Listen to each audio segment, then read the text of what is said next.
Dalam wadah masukkan 250 gram tepung terigu. Saya memakai tepung terigu berprotein tinggi. 50 gram tepung tapioka, sejumput garam dan 40 gram gula pasir. 1 sendok makan susu bubuk, 1,5 sendok teh ragi instan. Aduk-aduk sampai tercampur rata. Tambahkan kurang lebih 450 ml air suhu ruang sambil diaduk-aduk ya, masukkan bertahap. Karena kelembapan tepung tiap daerah berbeda-beda, jadi untuk air disesuaikan ya. Setelah air semua dimasukkan, aduk sampai adonannya menjadi licin atau tidak ada bahan yang bergerindil. Untuk yang baru menemukan channel ini, boleh dong di like, subscribe, dan bisa dibagikan ke teman sosial media kalian jika dirasa videonya bermanfaat. Sebelum dan sesudahnya, terima kasih saya ucapkan.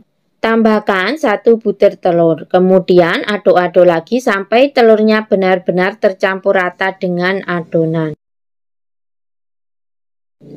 Tambahkan pewarna kuning tua sedikit saja, jika tidak suka boleh tidak pakai. Diamkan adonan selama 30 menit. Mohon maaf ya, ini saya terlalu lama mendiamkannya karena lupa, jadi ini tadi hampir 1 jam baru ingat. Jadinya mengembang banget. Kemudian aduk-aduk untuk menghilangkan gelembung udara yang terdapat dalam adonannya.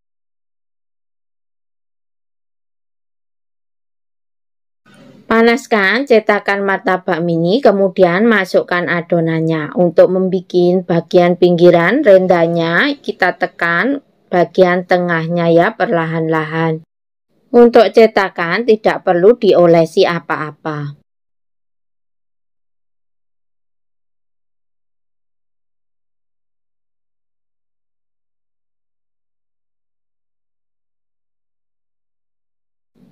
Setelah berlubang-lubang dan beberapa saat dipanggang, kemudian taburi dengan gula pasir secukupnya. Ini sudah terlihat kalau hasilnya berserat ya.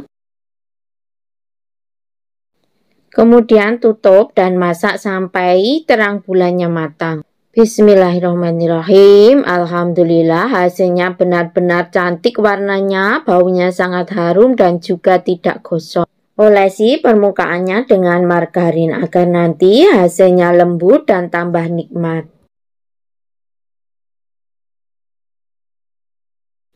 Kemudian angkat terang bulannya.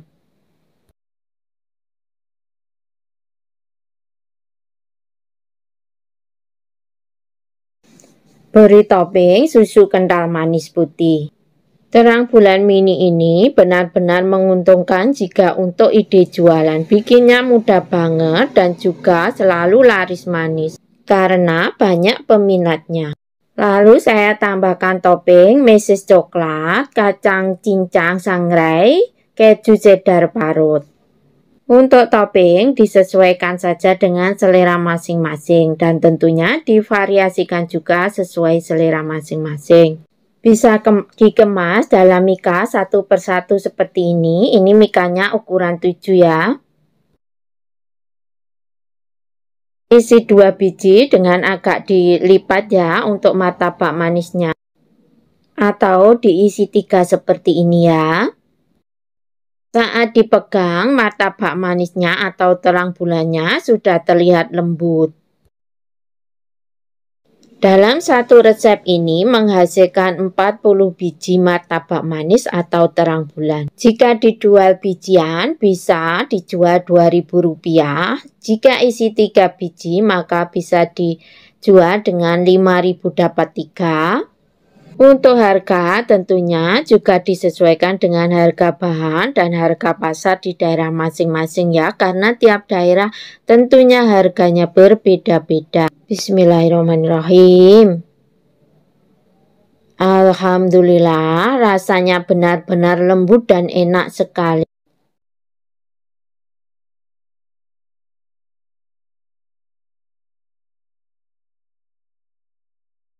Dalam wadah masukkan 250 gram tepung terigu setara dengan 25 sendok makan cembung. Takarannya jangan terlalu datar, juga jangan terlalu menggunung.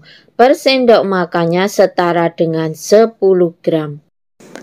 135 gram gula pasir setara dengan 9 sendok makan. Per sendok makannya setara dengan 15 gram. 1 sendok teh garam. Campur rata semua bahannya. 2 butir telur, jika telurnya berukuran besar bisa memakai 1 butir saja. 550 ml santan kekentalan sedang. Santan saya memakai santan instan kemasan kecil 65 ml yang saya tambahkan dengan air minum sampai mencapai 550 ml. Masukkan santan secara bertahap lalu aduk-aduk untuk adonannya. Untuk santan bisa juga memakai perasan dari kelapa sendiri ya. Jangan lupa buang kulit coklatnya agar warna santannya bersih, dan rebus santan dengan 2 lebar daun pandan sampai mendidih lalu dibiarkan menjadi dingin terlebih dahulu.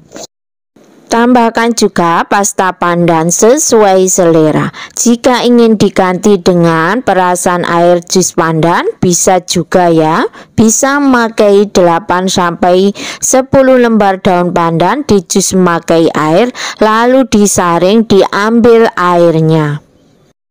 Aduk-aduk adonannya sampai licin atau tidak ada yang bergerindin, lalu tuangkan sisa santannya. Aduk lagi sampai benar-benar tercampur rata saja. 2 sendok makan margarin yang sudah dicairkan, aduk kembali sampai margarin cairnya tercampur rata dengan adonannya. Saat menyiapkan adonan, panaskan terlebih dahulu panci pengukus sampai airnya mendidih menggunakan api sedang cenderung kecil saja. Saring adonan untuk memastikan jika adonan benar-benar sudah licin dan tidak ada yang bergerindil.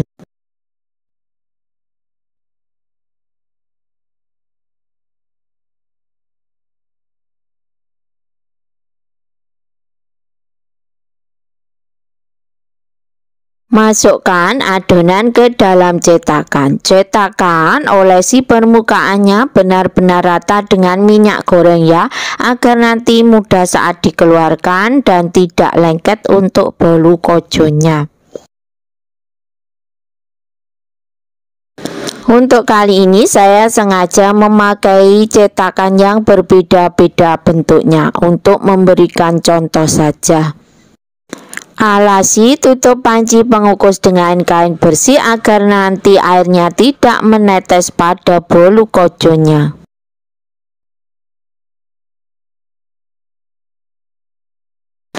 Kukus selama 20 menit. Jika memakai panci pengukus yang besar atau pakai klaka tentunya akan lebih enak ya, bisa muat banyak jadi sekali kukus.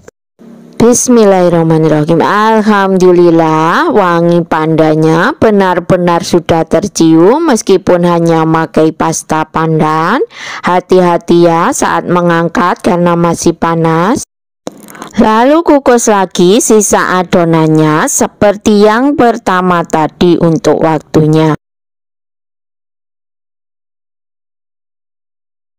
Setelah uap panasnya agak berkurang, kita keluarkan dari cetakannya. Lihat, mudah kan saat mengeluarkan dari cetakan?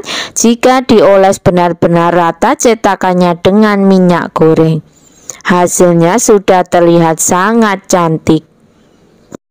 Bikinnya sangat mudah banget, semua pasti bisa, tentunya anti gagal. Ini cocok banget untuk isian snack box, ide jualan, ataupun jika ada acara di rumah untuk suguhan, tentunya sangat cantik dan sangat menggugah selera.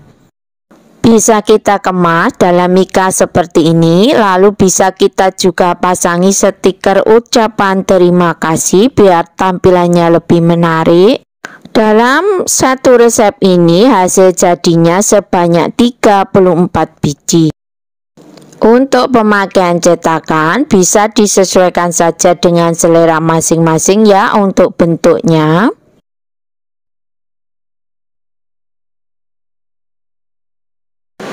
Bismillahirrahmanirrahim. Rasanya benar-benar legit. Untuk harga tentunya bisa disesuaikan dengan harga bahan dan harga pasar daerah masing-masing karena tiap daerah harga pasti berbeda-beda.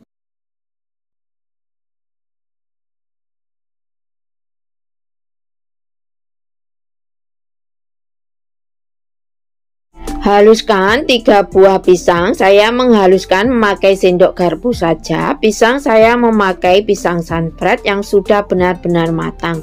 Untuk pisang bisa memakai jenis apa saja ya. Yang penting harus benar-benar matang. Pisang ini beratnya 250 gram. Untuk pisang bisa memakai 2 buah saja ya.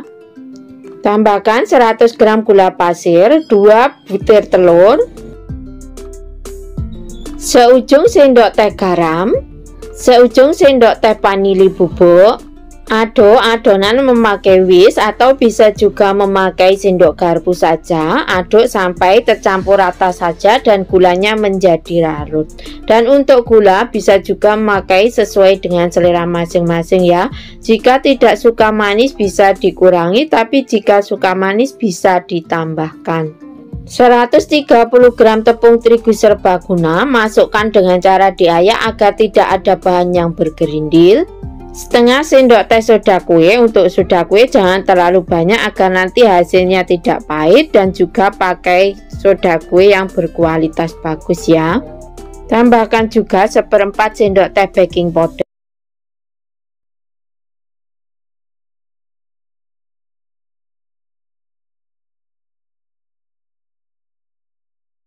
Aduk lagi sampai tepung terigunya tercampur rata dengan adonan telurnya.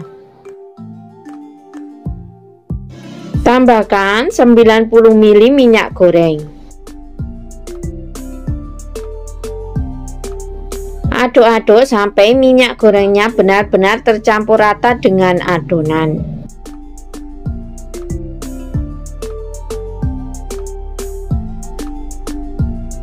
Cetakan saya memakai bentuk seperti ini ya. Ini cetakannya berukuran agak besar, diameter 7 cm dan tinggi 4 cm.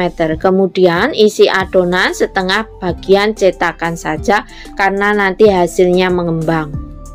Cetakan tentunya sudah diolesi dengan minyak goreng sampai benar-benar rata agar nanti bolunya mudah untuk dilepaskan. Saat menyiapkan adonan jangan lupa panaskan panci pengukus terlebih dahulu menggunakan api sedang saja sampai air mendidih.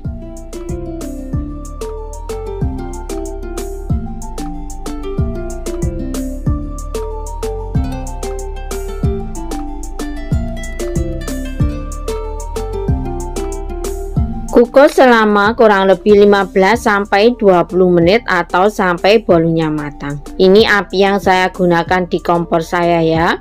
Bismillahirrahmanirrahim. Alhamdulillah bolunya sudah terlihat menu-menu dan juga berserat ya. Lepaskan dari cetakannya. Lihat, jika dioles dengan minyak goreng sampai merata, bolunya tidak lengket.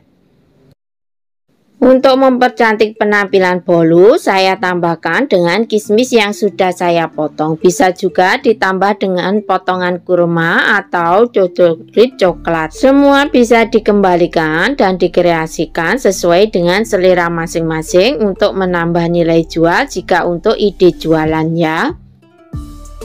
Bolu saya kemas menggunakan plastik OPP ukuran 12. Saya gunting bagian pinggiran satu bagian saja ya. Sebelum dimasukkan ke dalam plastik bisa dialasi dengan kertas kap seperti ini. Tidak dialasi pun juga tidak apa-apa. Semua dikembalikan saja ke selera masing-masing. Jangan lupa buka bagian plastik yang ada perekatnya tadi. Kemudian kita bungkus sesuai selera ya. Kita lipat dan kita rekatkan plastiknya. Lihat hasilnya, sudah terlihat cantik dan rapi ya, dan tentunya bolunya nanti juga akan lebih tahan dan awet serta tidak mudah dihinggapi lalat. Saat dikemas tentunya tunggu bolu benar-benar dingin terlebih dahulu agar nanti bolunya tidak berkeringat plastiknya dan juga tidak mudah basi.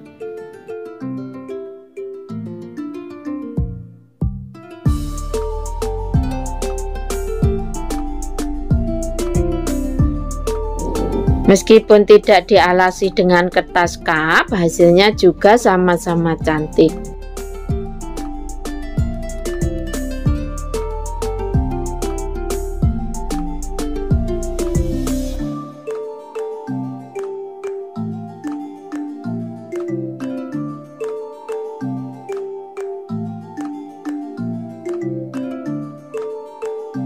Bismillahirrohmanirrohim. Lihat seratnya sudah terlihat cantik ya, dan bolunya benar-benar lembut.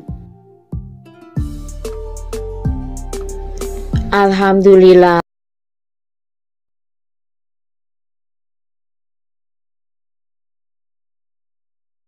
Dalam wadah masukkan 1 butir kelapa yang sedang tuanya yang sudah dibuang kulit coklatnya dan diparut panjang. Ini setara dengan 500 gram. Saya memakai kelapa ukuran besar.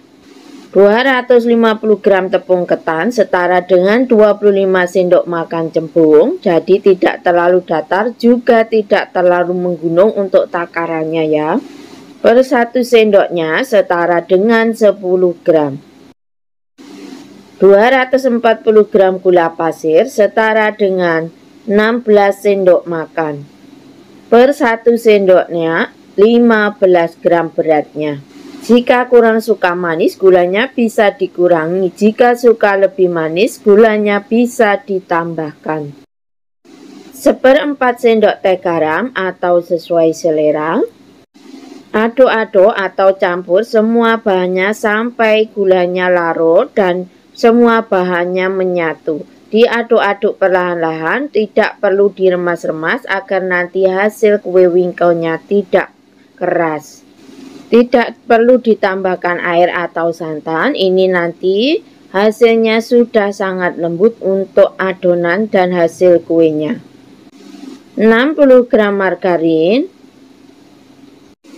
Jika suka, adonan bisa ditambahkan dengan 1/4 sendok teh vanili bubuk. Untuk margarin, takarannya seperti dalam video ya, karena kalau memakai sendok itu biasanya kurang akurat. Aduk-aduk perlahan sambil diremas perlahan saja ya, jadi tidak perlu kuat-kuat meremasnya, sampai nanti margarinnya tercampur rata dengan adonan. Jangan terlalu diremas kuat-kuat agar nanti hasil kue wingkonya tidak keras.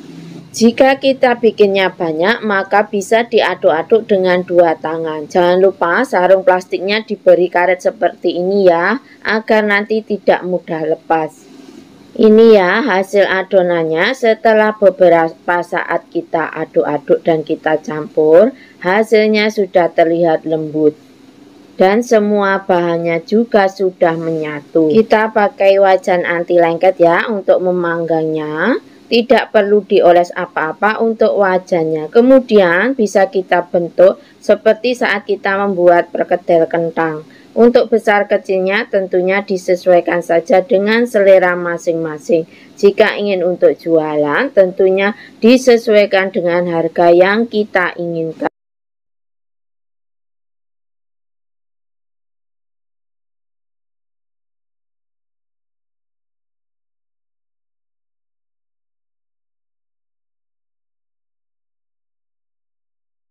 Siap kita panggang menggunakan api kecil saja.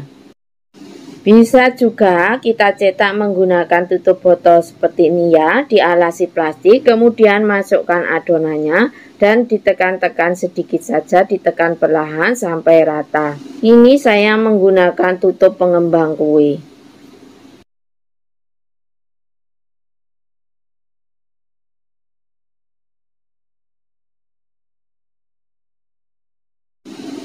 Lakukan cara yang sama sampai adonannya habis.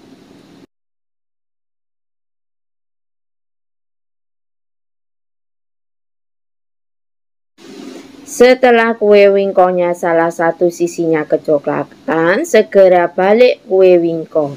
Kue wingko ini bisa juga dipanggang di dalam oven, cetakan kue lumpur, ataupun di dalam wajan langsung dituang adonannya semua ya. Jadi semuanya bisa disesuaikan dengan selera masing-masing saja. Pangganglah biji sampai kue wingkonya matang. Ini hasil yang memakai tutup tadi ya. Lalu saya panggang memakai wajan satunya. Untuk memanggang bisa lebih dari satu wajan ya untuk pemakaian agar lebih cepat, apalagi jika kita bikin banyak. Balik setelah salah satu sisinya kecoklatan. Untuk wajan yang ini, bawah wajannya saya tidak kasih alas. Untuk yang satunya tadi saya kasih alas pakai sarangan pengukus yang tidak dipakai. Setelah dirasa matang, kemudian angkat untuk kue wingkonya. Tentunya setelah kue wingko benar-benar sudah menjadi dingin, bisa kita kemas dalam wadah kedap udara atau plastik OPP ya, atau kertas. Jadi nanti tidak mudah berjamur jika sudah benar-benar dingin. Kue ini bisa bertahan kurang lebih 3 hari dalam suhu ruang di wadah kedap udara. Panggang lagi sisa adonan kue wingkonya sampai habis. Untuk wajannya saya ingatkan sekali lagi tidak perlu dioles.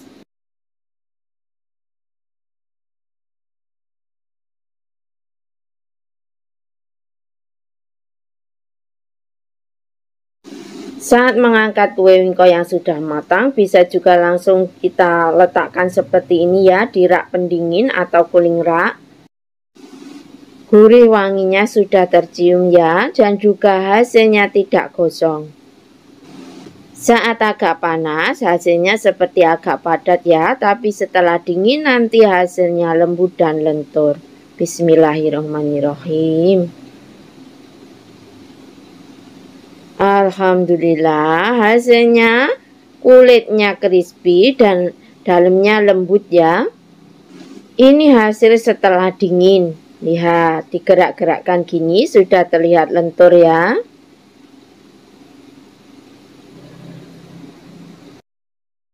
Lihat serat kelapanya sudah terlihat ya. Bismillahirrahmanirrahim. Masya Allah, rasanya benar-benar enak, tidak kalah sama yang dijual-jual di luaran sana.